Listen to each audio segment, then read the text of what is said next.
When you think of the golden age of detective fiction, you probably picture quaint country houses, cozy armchairs, and authors writing polite parlor puzzles. In 1920s London, the mystery genre was booming in popularity. Readers were devouring these new whodunits as fast as they could be printed.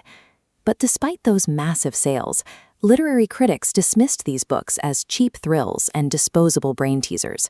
They were treated like crossword puzzles, fun to solve but entirely lacking in literary merit. Dorothy L. Sayers entered this landscape from a completely different perspective, approaching the detective novel with the same precision she applied to her formal academic studies.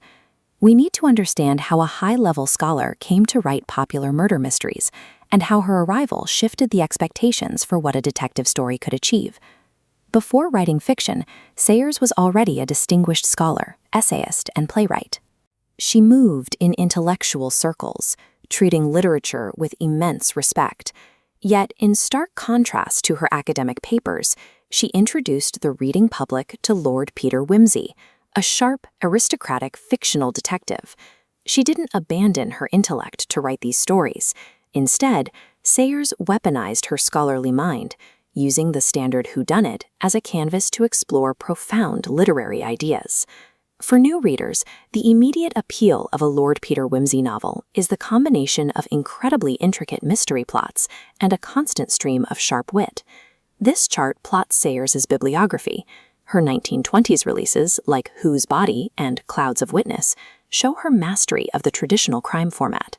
She delivered the logical puzzles expected, but began weaving in social commentary beyond the basic mystery mechanics. By writing conventional puzzles so well, Sayers was laying an intellectual foundation that would soon outgrow the limitations of the typical detective story. As we move into the 1930s, that academic background stepped out of the shadows and began to overtly dominate her fiction.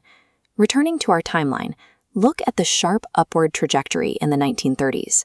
With books like Strong Poison and The Nine Tailors, her plots escalate, becoming significantly more intricate and layered with difficult moral questions. This escalation culminated in 1935 with Gaudy Night. Set entirely within the walls of a fictional Oxford college, the environment is strictly academic. Within this setting, she used the mechanics of a detective story to examine issues of intellectual integrity and the societal necessity of women's education. The novel Gaudy Night is the exact point where the creative pop fiction writer and the rigorous academic perfectly collide. Eventually, Sayers shifted her focus entirely away from crime fiction and dedicated herself to purely scholarly pursuits. She produced a celebrated and monumental English translation of Dante's Divine Comedy, proving her immense capability in classical scholarship. She also published highly influential essays on theology, tackling massive moral questions directly, rather than filtering them through a fictional narrative. While these two halves of her career look completely different, they share a structural logic. Sayers used the exact same rigorous intellect to plot a murder mystery as she did to dissect classical theology. Whether she was writing about Lord Peter Wimsey or Dante Alighieri, she was utilizing different tools to solve the same mysteries of truth, justice, and the human condition. Sayers' work changed the way critics viewed the genre, demonstrating that these stories could hold their own alongside established literary works. She proved to critics that a detective story did not have to sacrifice its intellectual depth just to be entertaining.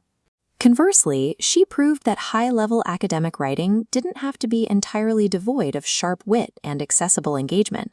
By proving that a detective story could sustain deep thematic exploration, she provided a model for the writers who followed in her footsteps.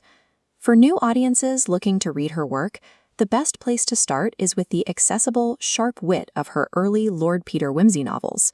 From there, you can follow her progression into the later works, where you'll find the profound philosophical depth that defines her peak era. Dorothy L. Sayers showed the world that the mind of a master theologian and scholar can thrive at the center of a murder scene.